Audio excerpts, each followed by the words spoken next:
12 officers dead, not across days of fighting, not scattered through the chaos of a prolonged campaign, but in a single instant, from a single weapon, before a single alarm had finished sounding. 2 generals, 4 colonels, 3 lieutenant colonels, 3 majors, gone in the time it takes to blink. The United States military has not absorbed an officer casualty toll like this from one strike in living memory. And the weapon responsible did not arc through the sky on a predictable ballistic curve. It did not give radar systems the geometry they were designed to read. It came in at Mach 13, maneuvering, shifting, arriving before any defensive response could be physically completed. That weapon was Iran's Fattah-2, and what it did in that moment was not simply kill 12 people.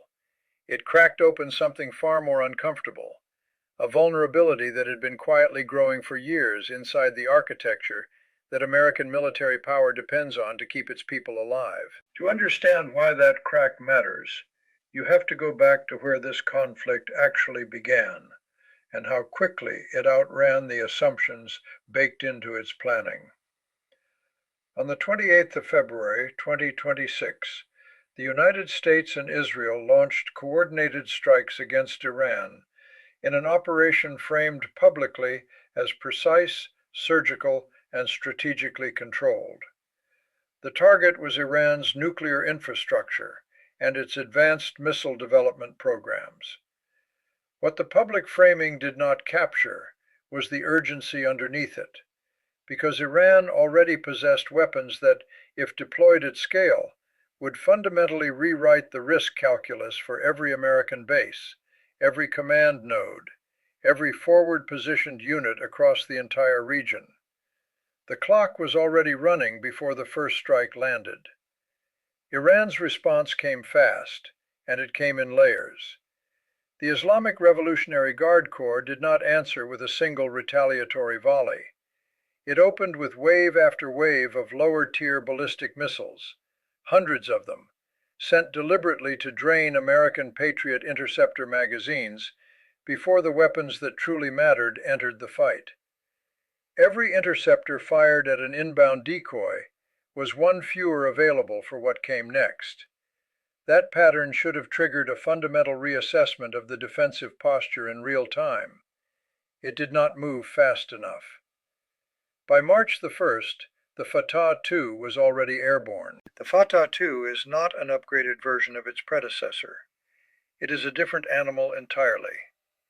The original Fattah uses a maneuverable re-entry vehicle, capable of limited course corrections as it descends, enough to complicate an intercept solution but still broadly readable by systems designed to track atmospheric entry profiles.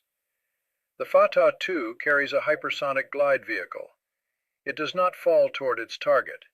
It glides, maneuvering laterally and in pitch across its entire terminal phase, approaching from directions that bear no relationship to the angle of its launch. Iran unveiled this system in November 2023. Western analysts spent months debating its precise classification, whether it constituted a true hypersonic glide vehicle or an enhanced maneuvering re-entry vehicle, whether the flight test record was sufficient to validate its highest performance claims. That debate, whatever its technical merit, missed the only timeline that mattered. Iran was not building the Fattah-2 to exhibit it. It was building it to use it. When the Fattah-2 launches, a solid fuel booster drives the vehicle to hypersonic velocity within seconds. The booster separates. What continues is the glide vehicle itself, traveling at speeds between Mach 13 and Mach 15, covering 1,400 kilometers in under 6 minutes. Inside those 6 minutes, a Patriot battery must detect the launch, classify what it is tracking, calculate an intercept geometry, achieve a firing solution, launch interceptors, and guide them onto a target that is simultaneously changing course at velocities no current interceptor was engineered to match. The math does not close. It was never going to close. The Patriot system was built for conventional ballistic and cruise missile threats.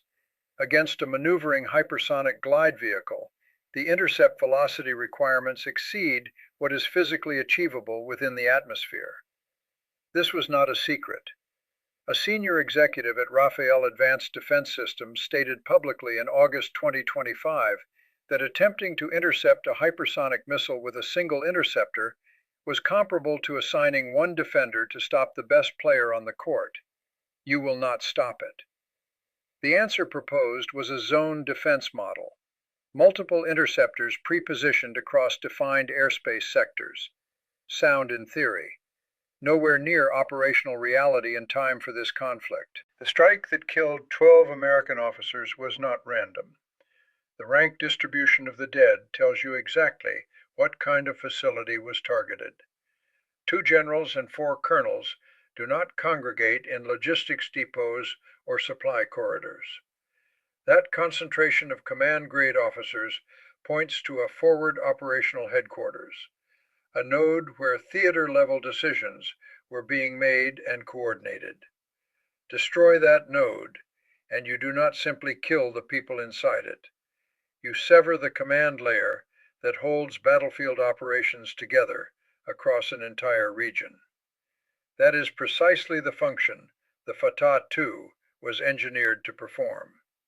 Its hypersonic glide vehicle integrates inertial navigation with preloaded trajectory shaping, giving it a terminal accuracy that conventional ballistic missiles cannot replicate at comparable speeds.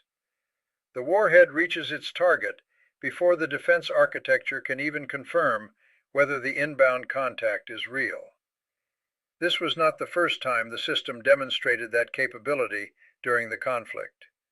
On March the 4th, Iranian strikes against an Israeli Defense Forces command center killed 7 senior IDF officers. Impact patterns at the site were consistent with a high-velocity direct strike on hardened infrastructure. Analysts noted that the terminal behavior bore unmistakable similarities to Russia's Oreshnik hypersonic system, used against targets in Ukraine.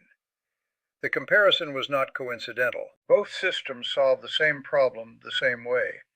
Arrive fast enough that no defensive response is physically possible. What made the strike against the American command facility so consequential was not just the weapon or the target. It was the condition of the defenses that were supposed to prevent it. Before Operation Epic Fury began, American Patriot interceptor inventories were already sitting at roughly 25% of the Pentagon's stated minimum requirement. That depletion had 2 sources. Sustained donations to Ukraine had drawn down stockpiles over years.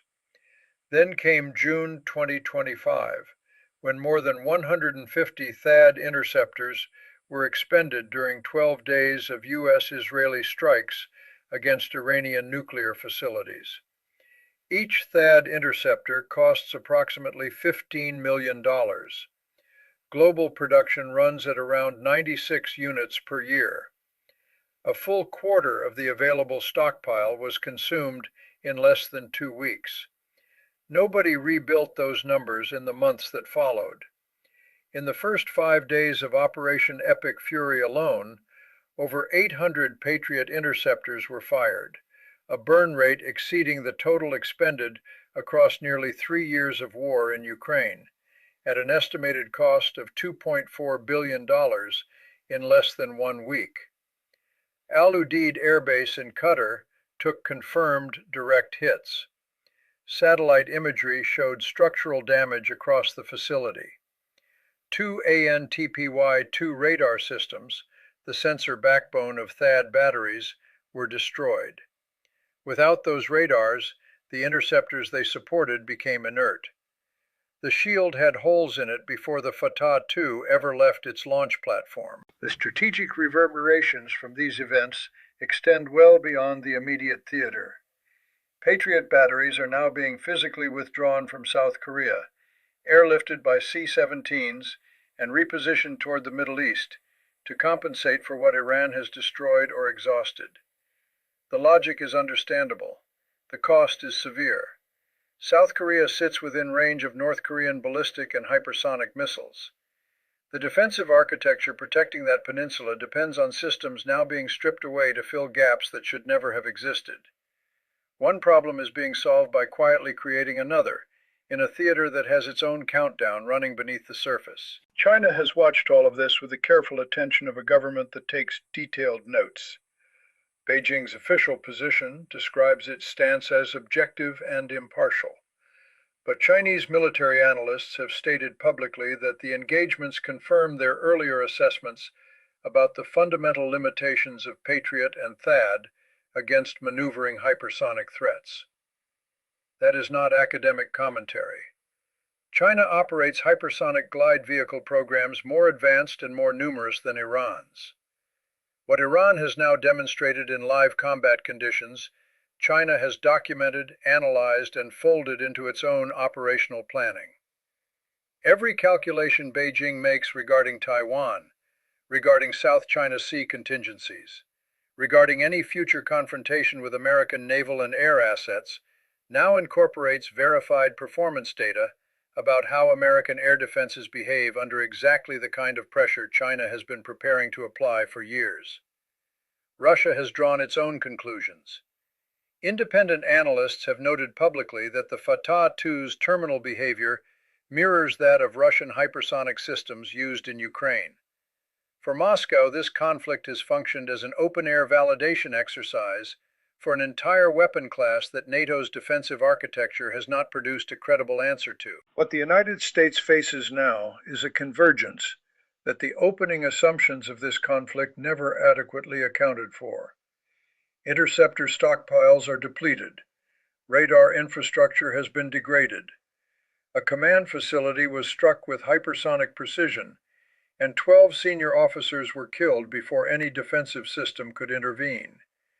The weapon that produced that outcome was not a surprise development rushed into service overnight. The Fattah-2 was unveiled more than 2 years before it was first used in combat. The engineering it required, thermal management at skin temperatures exceeding 2,000 degrees Celsius, aerodynamic control at hypersonic velocities, terminal guidance precision, all of it was developed systematically, openly, over years. Western intelligence watched it happen. When the moment came, it worked exactly as designed. The stockpiles can be rebuilt eventually, at enormous cost and over significant time. But the deeper question has no comfortable answer. Iran now holds a weapon proven in combat to reach targets that American air defense was architecturally designed to make unreachable. 2 generals are dead. The assumptions that drove this conflict to its current point did not survive contact with a single strike. That is not where this story ends. That is precisely where its most difficult chapter begins.